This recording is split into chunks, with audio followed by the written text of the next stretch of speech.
je m'appelle Corinne Barranger, donc je travaille à FindHelp, dans le département éditorial. Et je vais présenter une partie de ce webinaire. Et Sandra, ma collègue, vous présentera une démonstration du site web. La personne s'occupe de la technique s'appelle Keshan et notre directeur de communication, Link, est aussi présent sur la présentation. Juste pour décrire le sommaire de la session, nous allons parler donc du répertoire de soutien aux victimes qui a été récemment rénové ou amélioré. Donc, je vais commencer par donc on va faire une reconnaissance territoriale, parler de l'historique, parler de l'historique, comment ce répertoire a été mis en ligne. Ensuite, des lignes d'aide partenaires qui nous ont permis d'améliorer et de mieux répondre aux besoins euh, pour redévelopper ce site web. Ensuite, bon, des améliorations du site web. Sandra prendra la partie correspondant à la démonstration du site et nous terminerons par les questions et la conclusion. Si possible, je vous demanderai de poser vos questions plutôt vers la fin. On va se concentrer sur la présentation et puis on reviendra sur les questions à la fin. J'aimerais commencer donc par une reconnaissance territoriale.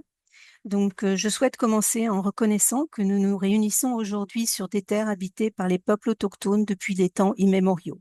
Sur le territoire aujourd'hui connu sous le nom d'Ontario, cela inclut les territoires traditionnels de nombreuses Premières Nations, des Inuits et des Métis, notamment les Anishinaabe, les Haudenosaunee, les Cris, les Ojibwe Chippewa, les Algonquins, les Mississaugas de Credit, ainsi que de nombreuses autres nations. Nous reconnaissons que ces terres sont couvertes par de nombreux traités et accords et que les peuples autochtones continuent d'y vivre, d'y travailler et de continuer de contribuer activement aux communautés de cette province. Dans notre travail en services communautaires et sociaux, nous reconnaissons les effets continus de la colonisation et l'importance de faire progresser la réconciliation, l'équité et des services culturellement adaptés. Nous nous engageons à écouter, à apprendre et à soutenir le leadership, l'autodétermination et le bien-être des peuples autochtones dans les communautés que nous desservons. Donc, ce site web, euh, texte, ce site web a une histoire et donc au départ, il a été développé dans le cadre du ministère du procureur général. Il a été hébergé sous différents ministères. Ensuite, durant Covid, il a été donc géré par le ministère des Enfants, des Communautés et des Services sociaux. Le service était cependant intégré au site du ministère et n'avait pas son identité propre. Euh, En 2023, FindHelp a reçu un financement du ministère des Services à l'enfance et des Services sociaux et communautaires pour moderniser le répertoire et le rendre plus axé sur la communauté et accessible. Donc, le site avait plus de 10 ans, il était très bureaucratique et plutôt plutôt que centré sur les personnes. Euh, il n'y avait pas de recherche de mots-clés et aussi les fonctionnalités en termes d'accessibilité, par exemple, étaient très limitées. Et pas de soutien plus large tel que un accès à des ressources en logement, nourriture, en aide financière ou ressources culturelles. Les survivants de crimes ou d'abus ont souvent des besoins complexes et multiples et le site ne permettait pas de répondre à tous ces besoins. De même, le design du site était plutôt obsolète, il commençait à avoir vraiment vieilli et il y avait un problème de sécurité de par le manque de fonctionnalité et nous reviendrons là-dessus. Il n'était ni accueillant pour les utilisateurs vulnérables, y compris les survivants de violences basées sur le genre. Le fait aussi qu'il soit intégré dans le site du procureur général, sur le site du procureur général, le rendait un peu compliqué à trouver et accéder. Dès le départ, FindHelp a compris qu'une collaboration large et intersectorielle était essentielle pour répondre aux besoins des survivants. Donc, c'est la raison pour laquelle euh, FindHelp s'est adressé à un ensemble de partenaires et de façon à réunir donc le réseau des lignes d'aide pour construire un site qui renforce la confiance et qui aussi est une approche globale et informée du traumatisme. Les lignes d'assistance ou d'aide sur la violence basée sur le genre pour lesquelles nous avons travaillé à améliorer le site du répertoire comprennent le Assaulted Women Helpline, Talk for Healing, géré par le partenaire, je ne suis pas sûre de la prononciation du nom, Lindigen, pour les peuples autochtones, FAMED, qui est géré par notre partenaire francophone, la ligne d'aide aux victimes, le soutien pour les survivants de sexe masculin victimes de violences sexuelles, la ligne d'urgence canadienne contre la traite des personnes et Trans Lifeline.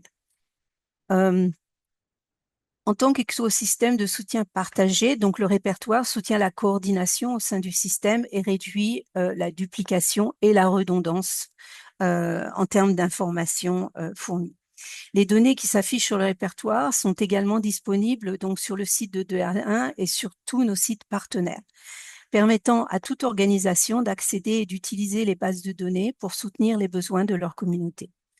Le travail pour éliminer la violence basée sur le genre en Ontario repose sur des partenariats et le partage des ressources est la meilleure façon de servir notre secteur. Donc, nous avons apporté un certain nombre d'améliorations au site web, qui est devenu complètement indépendant, avec des objectifs globaux de collaboration et d'avancement dans le développement. Donc, le répertoire est plus sûr en termes, on parle de sécurité informatique, plus accueillant et centré sur les survivants, afin de créer un environnement où les personnes touchées par la violence basées sur le genre se sentent en sécurité. Nous sommes assurés aussi que le site était facile à utiliser et conforme à la loi sur l'accessibilité pour les personnes handicapées de l'Ontario. Et Sandra, lors de sa démonstration, reviendra sur ses fonctionnalités. Il fournit un ensemble de données à jour et complètes sur les services de violence fondés sur le genre. Il comprend des fonctionnalités aussi de sécurité et des outils qui aident l'utilisateur à suivre et à enregistrer des références facilement avec un bouton de sortie d'urgence pour un départ rapide du site. Sandra aussi vous montrera cela. Et la fonctionnalité presse-papier permet aux personnes qui consultent le site d'enregistrer donc les références de façon à pouvoir s'y référer facilement et en toute sécurité, avec aussi toujours l'option de quitter rapidement et d'effacer tout l'historique si nécessaire. Juste quelque chose qui est en cours de développement, c'est le chatbot ou agent conversationnel qui va être ajouté donc pour des échanges privés et pour des ressources spécifiques à, au lieu où est située la personne. Et donc maintenant, je vais me tourner vers Sandra, vers ma collègue, qui va vous montrer en direct le site web et vous expliquer les différentes fonctionnalités du site. Merci Corinne. Donc je vais prendre le relais. Il faut juste que je partage mon écran. Donc ça c'est la page d'accueil ici que vous voyez. Elle est sécurisée comme l'a dit tout à l'heure Corinne et a été au niveau du design, tout a été fait en gardant vraiment à l'esprit les personnes qui sont en détresse et ont besoin rapidement d'aide. Donc, en fait, l'objectif, c'était de pouvoir avoir accès à l'information de manière simple, sans avoir à trop réfléchir. Et tout à l'heure, Corinne parlait du bouton de sortie, donc on va le voir tout de suite. Je ne sais pas si vous le voyez ici, il y a le bouton sortie, donc j'ai bien mis en gros ma souris pour que vous puissiez le voir plus facilement. Quand on clique dessus, hop, on arrive directement sur une page Google. Donc, ça veut dire qu'après, même, il n'y a plus d'accès pour pouvoir revenir en arrière. Donc, ça veut dire que si jamais il y a une urgence, la personne derrière ne peut pas retourner sur cette page-là, donc l'abuseur non plus. Euh, pour concernant donc les premières choses que l'on va voir sur l'écran, ça va être la ligne de soutien aux victimes qui est gérée par les navigateurs ainsi que le chat en ligne. Donc si on peut aller cliquer dessus. Alors attendez. Hop. Et alors parce qu'ici on a accès directement avec. Donc si on clique dessus, ça va passer directement sur l'ordinateur ou sur le téléphone. Donc, juste en pressant dessus, la personne n'a pas besoin de faire copier-coller, ça appelle automatiquement. Et puis, nous avons aussi, ah pardon, autant pour moi, je voulais juste vous préciser aussi que les navigateurs sont disponibles 24 heures sur 24, 7 jours sur 7. Le, le chat en ligne ou le clavardage, par contre, est disponible du lundi au vendredi de 7 heures à 21 heures, l'heure de notre heure ici, l'heure de l'Est. Alors, sur la page de clavardage, on on a toujours le numéro de téléphone au cas où la personne aurait besoin de parler, mais il est possible aussi d'accéder directement. Donc, pour pouvoir accéder au clavardage, on a euh, j'oublie mon mot, les conditions d'utilisation. Et donc, il faut que la personne accepte d'abord. Et une fois que c'est accepté, on peut démarrer la session. Donc, vous avez, je sais pas, j'espère que vous la voyez, mais il y a une boîte ici qui s'est ouverte et avec les horaires et puis avec la possibilité d'indiquer si la personne qui veut clavarder est un homme ou pas, ainsi que la ville où la personne est située, parce que si on a besoin de rechercher, si les navigateurs ont besoin de rechercher des sites particuliers qui soient autour de la personne, c'est une information importante à obtenir avant de commencer. Donc ça, c'était pour la partie chat en ligne. On a aussi tout ce qui est accessibilité. Alors, j'ai un petit peu ici, j'espère que vous pouvez le voir correctement. Euh, On a le petit bon... Oui, Sandra, juste pour t'informer, on ne pouvait pas voir la boîte.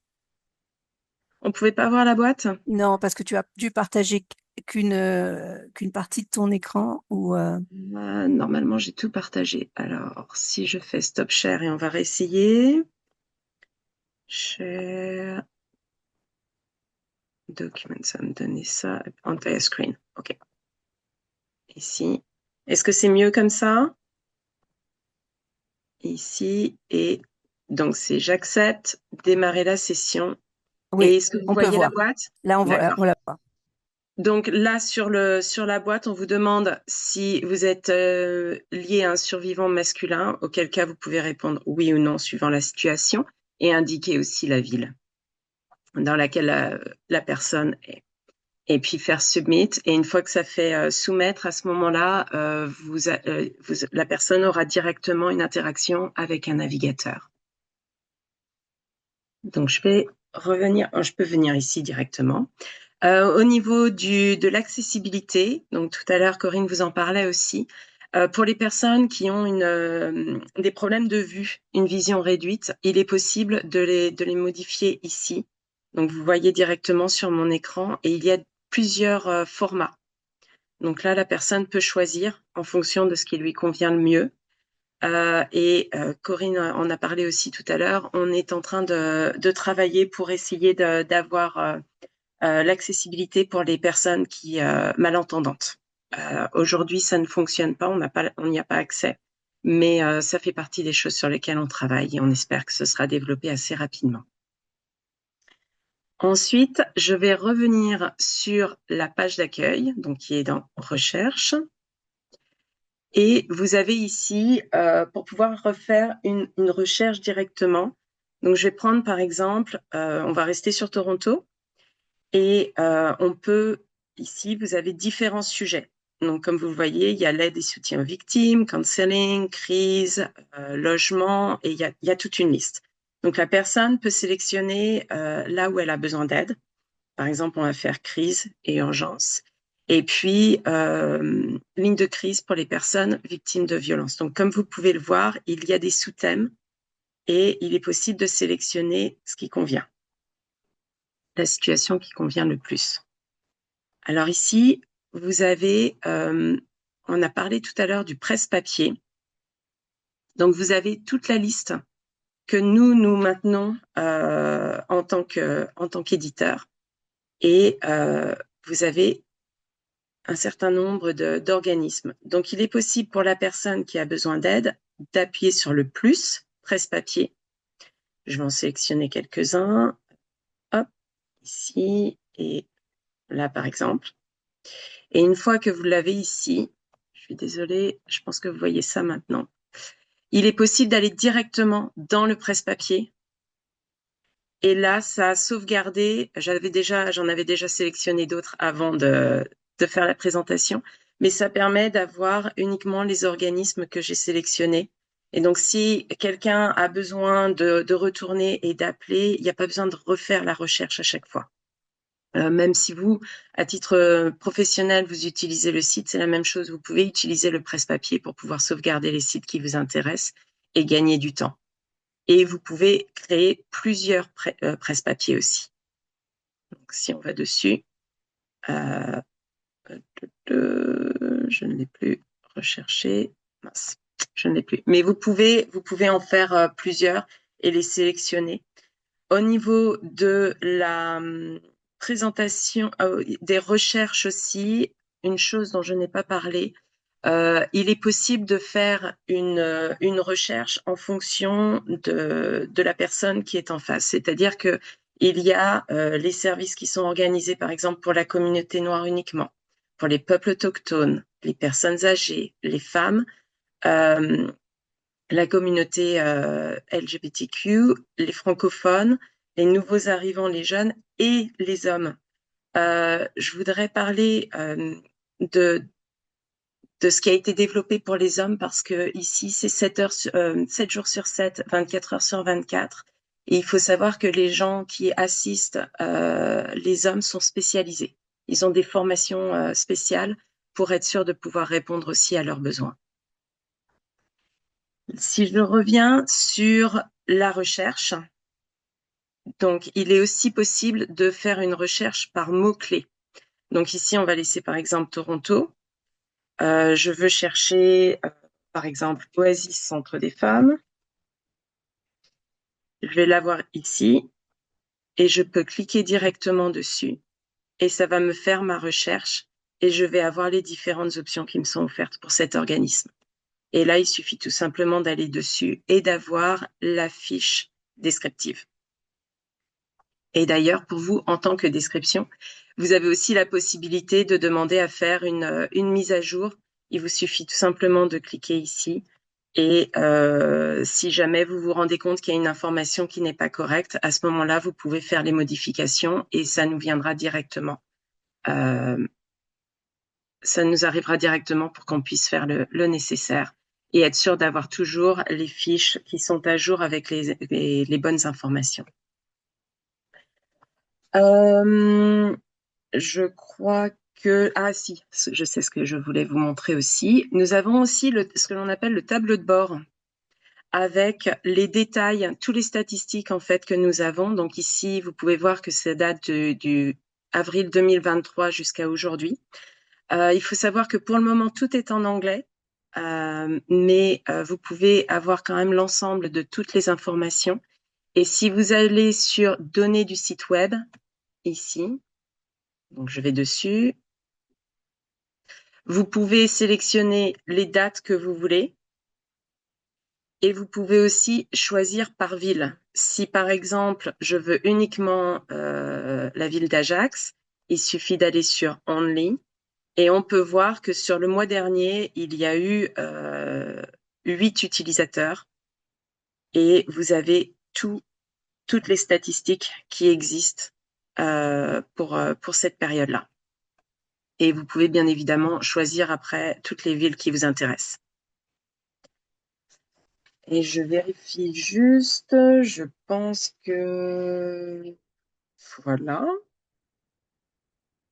Et, et voilà. Donc, Comme on vous en a parlé tout à l'heure, il y a encore des améliorations à faire, mais je pense que le site est vraiment facile d'accès. Il est très simple. Il n'y a pas beaucoup d'options, donc ça permet d'aller rapidement dessus et d'avoir accès à la base de données. Le site internet on a fait une sorte de miroir de ce qui existait déjà pour le site, le 211 central. Donc, si vous l'utilisez déjà dans le cadre professionnel, vous allez pouvoir vous y retrouver très facilement parce que c'est le même type de fonctionnement aussi. Voilà. J'espère que vous allez pouvoir l'utiliser fréquemment et que vous allez le trouver aussi facile que nous. On l'utilise tous les jours. Donc voilà.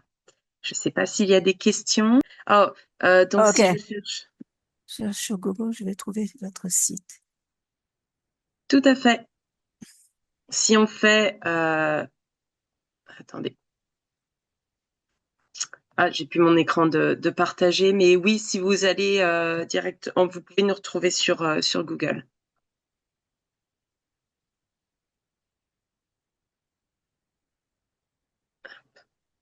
C'est Victim Support Directory en anglais et en français, donc c'est le répertoire de soutien aux victimes.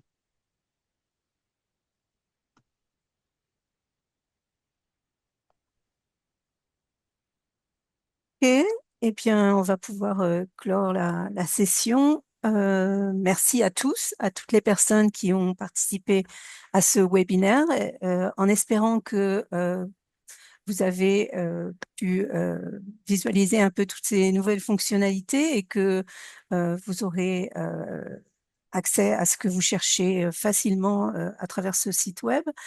Euh, Si vous souhaitez avoir de la documentation concernant donc le site ou donc le programme, tous les programmes, vous pouvez communiquer avec une communication à FindHelp. Il y a des cartes qui peuvent être distribuées facilement auprès de vos collègues ou de clients éventuellement qui auraient besoin d'utiliser le site Internet. Et le site internet apparaît, comme vous pouvez le voir aussi en bas à droite, soutienausvictimes.ca. Donc, vous pouvez pour le pour le soutien aux victimes et pour le répertoire, à partir du soutien, vous pouvez avoir accès aussi. Voilà. Eh bien, écoutez, merci à tous. Ça a été un plaisir de vous présenter ce nouveau site web. Et nous avons toujours plaisir à partager de l'information et à encourager à utiliser un peu plus nos ressources. Et nous essayons de faire notre maximum pour mettre ces informations à jour. Et comme l'a dit Sandra, si vous voyez que de l'information n'est pas à jour, n'hésitez pas à communiquer avec nous. Nous apprécions toujours d'avoir des commentaires ou des questions ou des mises à jour pour nos fiches. Nous sommes à la recherche de tout cela. Merci, bonne fin de journée et à bientôt. Au revoir.